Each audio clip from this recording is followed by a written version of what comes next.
I had been planning for a long time to start uploading more commentary on my YouTube channel, which I've sort of ignored, and use that commentary to connect to the Working Life podcast, which I do weekly, which you can find actually at workinglife.org and look for the podcast tab. But I thought I would do a very impromptu, inspired, or slightly less organized commentary on the Mueller report. I have my cheetah above me that I saw back in Africa as a maybe an inspiration, and understand that this is without necessarily a script. I usually don't like to just ramble. I usually have a kind of a thought out script, so bear with me. And I was moved to do this because of some things that I had said when I was a talking head on CNN around 2016, right after the general election and moving into 2017. And I was struck by the obsession on the part of journalists and on the part of Democrats, and I'll get to the Democrats in a moment, about the whole Russia-Trump connection.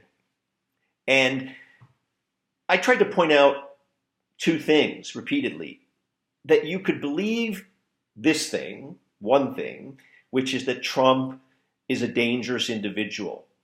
He is an ignoramus when it comes to domestic and international foreign policy. He does not care about anything but himself. He is a deep narcissist. He's a cheat. He has cheated thousands of people who he did business with in his business career. He's a hardcore racist. We know that. And he has credibly assaulted multiple women, committed crimes by assaulting multiple women. You can believe all that he is a bad man, he's a dangerous person, that he's a corrupt person.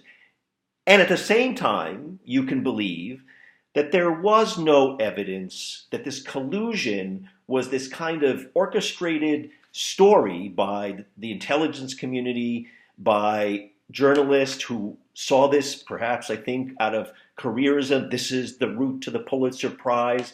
And once one media establishment was pursuing it, everybody had to pursue it. And of course, Democrats who wanted us to avoid the story of the collapse of the Democratic Party, why the party lost in 2016, and why the party was in terrible shape, really going back 10, 20, 30 years. If you looked at its power at the local and state level, at one point during the Obama administration, towards the end, and during the administration, during Obama's service, the Democrats lost 900 legislative seats at the state level, which affected redistricting, which affected many state laws, allowed Republicans to take control of many state legislatures. All that was something Democrats wanted to cover up and not have a real conversation about.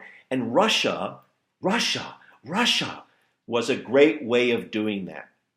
And so you were able, and if you did not buy into this, by the way, you somehow were trying to support Trump, and you somehow were giving Trump credit, or you thought he was a good person. But it's not true. You can, as I said before, believe all the horrible things about Donald Trump as an individual, about the crassness of the individual, the lack of any kind of humanity, basic humanity of the individual, the fact that he is a racist, the fact that he is a very dangerous individual, the fact that he has appointed people in many positions in the administration, in most of the administration, at the highest levels, and obviously the Supreme Court, who are doing great damage to the country. You can believe all that.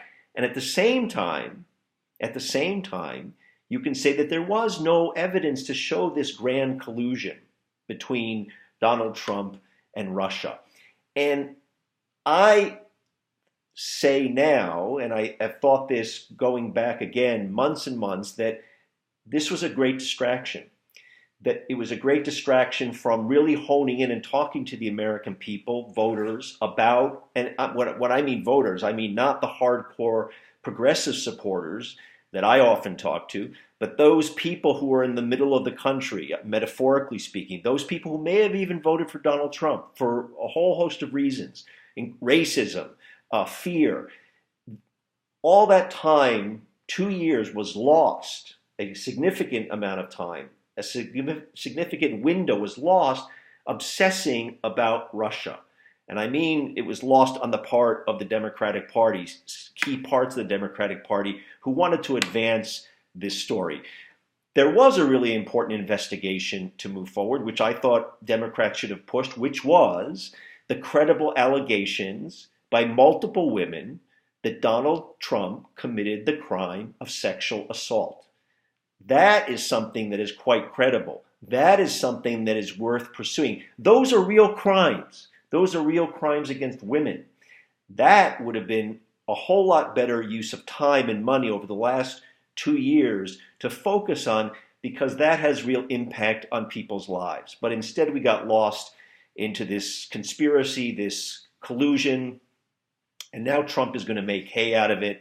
And hopefully a little bit of a lesson will be learned, although I'm sure many of you watching this, and I certainly believe that this lesson is never learned. It's repeated time and time again by the media, who don't want to really do deep dives into actual issues like climate change, the starvation of people in Africa when there's famines. There's never this wall-to-wall coverage in the same way that's been devoted to this collusion, and that is quite sad.